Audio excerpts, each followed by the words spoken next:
vijana wetu wa bodaboda na bajaji. Eneo hili kama hatutalitazama vizuri, ni eneo ambalo litakuja kutuletea shida huko mbele.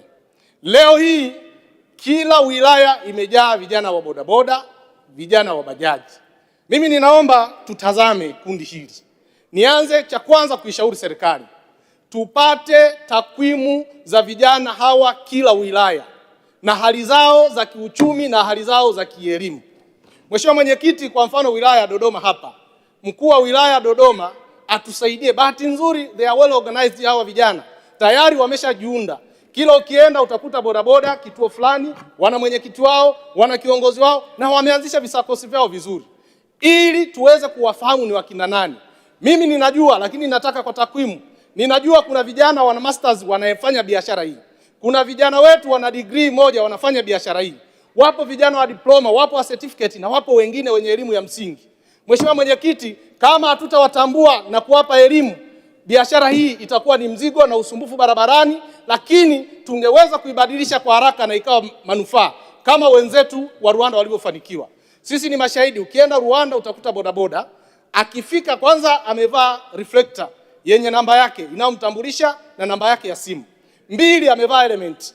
Kwa hiyo cha kwanza kwa faida ya vijana wa bodaboda na bajaji, ili usafiri huu uweze kutumiwa na makundi ya watu wote, ni lazima wakubali kupata elimu na kufuata utaratibu ili biashara yao iweze kukua.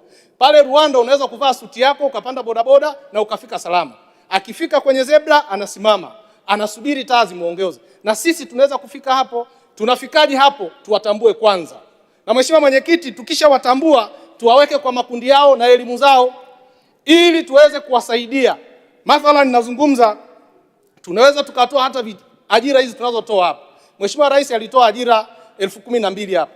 Tunaweza tukasema kama kuna kijana wa Kitanzania ana degree 2, amethubutu kwenda kukodisha bodaboda kwa mkataba mgumu na akawasha bodaboda akaingia mtaani, huyu ana commitment ya kazi, huyu ana utayari wa kufanya kazi. Ukimchukua ukampeleka ofisini, atakuwa mwaminifu, atakuwa mchapakazi mzuri.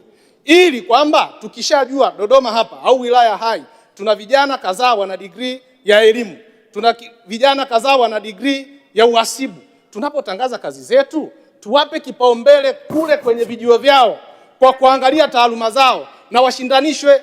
Mathalan tunapata ajira, vibali vya ajira 1000, tutenge ajira labda 2000 kwa ajili ya kuwamotivate vijana wa bodaboda, na wenyewe twende tukawashindanishe huko kwenye makundi yao. Mheshimiwa Mwenyekiti, moja, tutakuwa tumewatambua vijana hawa na kuwafanya wawe na uzalendo na kuona wao ni sehemu ya Tanzania. Linapotokea tatizo lolote, wataitazama nchi yao kama ni nchi yao na wanahusika nao.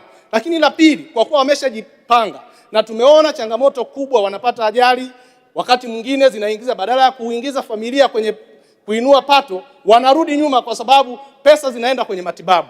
Nikaomba tuwe na kifurushi maalum kwa ajili ya vijana hawa wa bodaboda, na mimi naamini wana uwezo kupitia vikundi vyao wakajiunga, wakaweza kupata matibabu kupitia vifurushi maalum.